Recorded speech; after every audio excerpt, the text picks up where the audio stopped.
Namazı öyrənmək istəyən insan var, amma namazın sözləri yadında qalmır. Olar ki, oturub dursun və nə bilirsə onu desin, qəbul olarmı? Yəni yanında qalmalı namaz qılmalı. Bəli, namazın sözləri. Vərəqlə qılsın, vərəqlə. Oxuya bilir. Əgər lab tutaq ki, oxuya bilmir. Biri yanında deyansın birini. O səslə oxusun.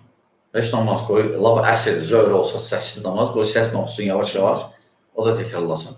Belə bir həftəyə, 10 günə, bir aya öyrənəcəkdir axı.